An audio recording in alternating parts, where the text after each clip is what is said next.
Now to chaos in Kensington. Philadelphia police are investigating two incidents that happened less than 12 hours apart. First, this deadly car crash at a SEPTA station, and then 2 blocks away, a shooting that left 4 people hurt.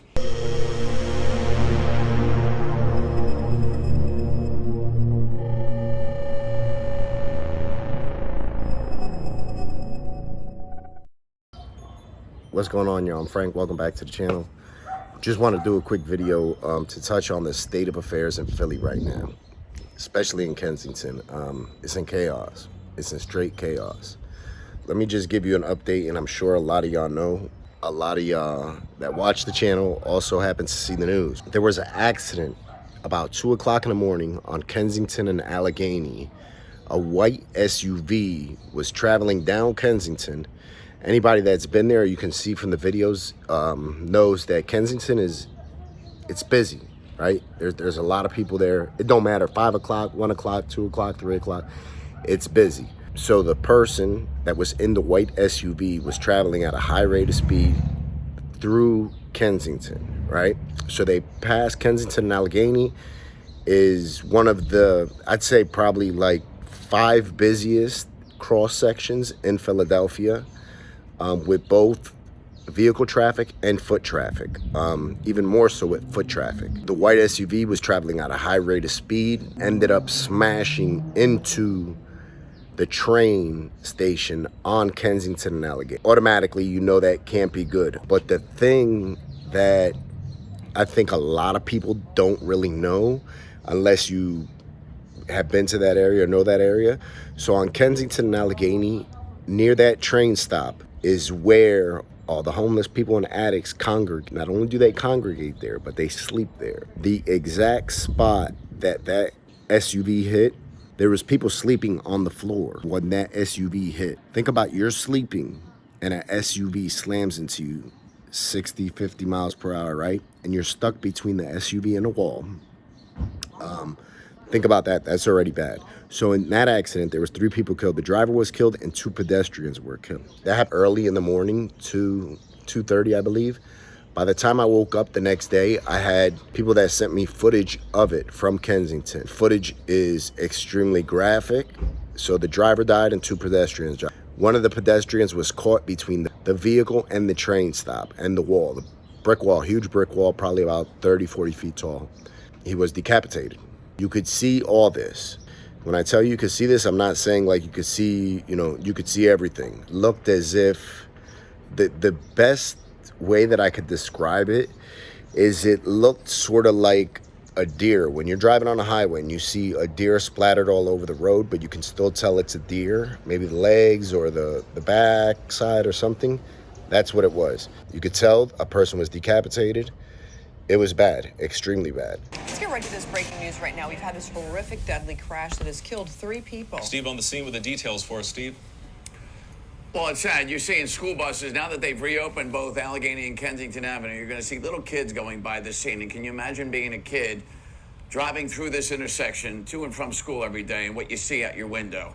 It reminds me of horrific scenes I saw in Camden as a kid, but nothing like the kids see here. And now this morning, as the medical examiner showed up and you see police going back to this scene, what a hard job this is going to be, because we have been telling you, and if you're just waking up and seeing this for the first time, there is a driver killed in that wreckage and the whole front of that Honda Pilot's gone. But worse, 2 pedestrians, a woman and man hit, decapitated and dismembered both under that vehicle and under all the debris. You can see a part of the steel turnstile on top of a pile of bricks, where a victim that was crushed by this car, hit by the impact of it going 100 miles an hour into them, and then getting hit by the debris that fell on top of them. And in fact, a lot of that turnstile is this far back from us, 60, 70 feet away. One good thing is this fellow here hearing me all morning is now waking up, because I was afraid he wasn't even alive. But that's the kind of folks that are here 24/7.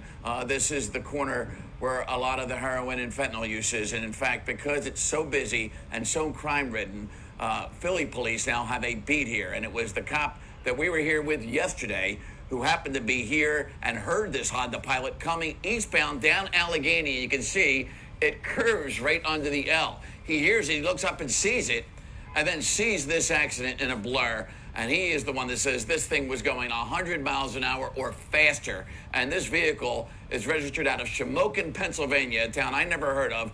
And the one cop that ran it down said it was 2.5 hours from Philadelphia in Northumberland County, which is northwest of here. And here is Chief Inspector Scott Small on what he saw and heard from the investigators on scene here. There's a police officer that was actually on a beat out here at Kensington and Allegheny. We always have police out here.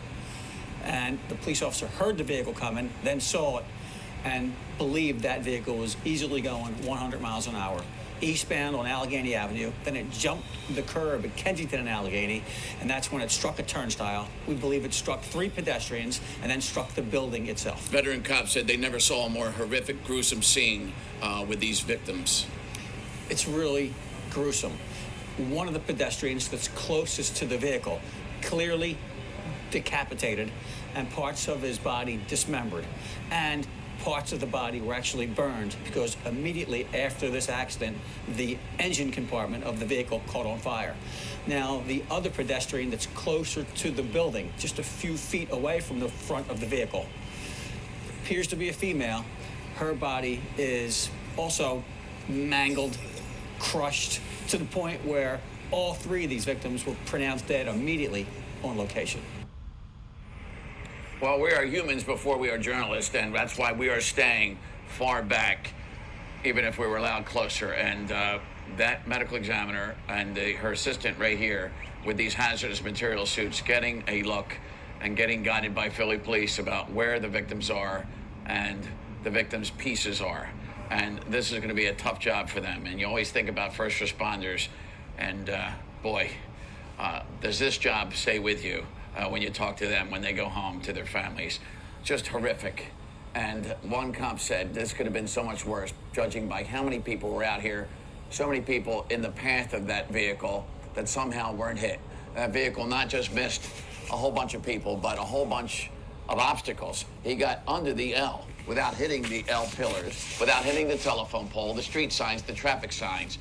And because he wasn't slowed down at all, he hit these victims in triple-digit speed with that impact. And that's why he hit that building, the Allegheny station there. You can see it says SEPTA Allegheny station on top, and as the train rolls through this station, as Bob's been telling everybody, good thing too, because LNI is still trying to establish the structural integrity of that building based on the impact that it was hit at.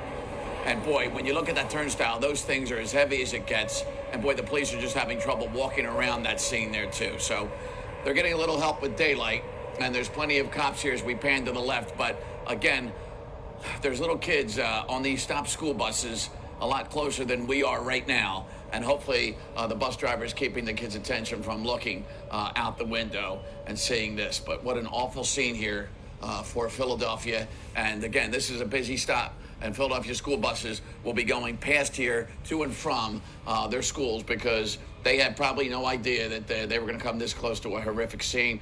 And hopefully, the police are good with holding up sheets and things, so they won't let any kids see anything. Just awful out here. Why this guy was going this fast, who knows? And obviously, somebody from Shamokin, PA, if they're not here often, would not know Allegheny Avenue to go 100 miles an hour plus when it curves right under the L, and knowing how many people are constantly just lingering around and loitering in the middle of the street, not caring about traffic. So that's what we had here. Guys? Absolutely awful, Steve. As they're responding to that later on in the day, the place was extremely busy with police. There was like crash investigators there. There was detectives there.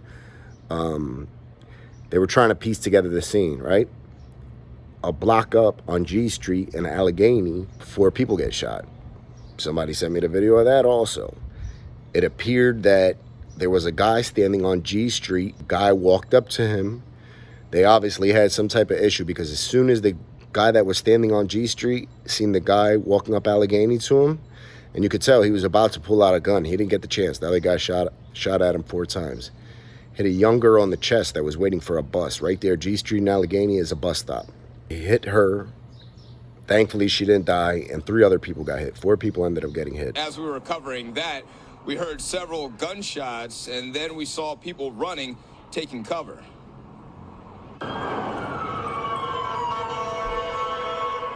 Police rushing to the scene in Kensington after 4 people were shot at the corner of Allegheny and G Street. It appears that there were at least 2 individuals that became engaged in a gun battle, and it appears that these 4 victims were struck during the course of that gun battle. Surveillance video capturing a busy Allegheny Avenue as shots were fired. I was right there when I heard boom, boom, boom, boom. I think that lady waiting for the boss, and she got hit in the chest. At least 14 shell casings found on the ground, but the weapon and shooters were gone. The chaotic scene sent people running for cover. When I see everybody running, I'm running too. The SUV crashing into the SEPTA L station, causing damage and forcing it to close. Police say both cases are very active investigations right now. Again, this just speaks to the level of gun violence in our city, where, you know, we keep hearing the term broad daylight, but I don't even know if that means anything so much anymore. It seems as all hours of the day that people that have weapons, this is how they settle their disputes. And I will say there were a lot of people walking around Allegheny Avenue at the time of this shooting. Now that SEPTA station at Allegheny and Kensington Avenue, that station is back open for passengers. As for the shooting, police say that a teenage girl who was shot will now need surgery. Weather's starting to break. It's getting nice out. It's not to the point that it's gonna be, right? Because y'all know once that weather breaks, it's gonna be chaotic. Again,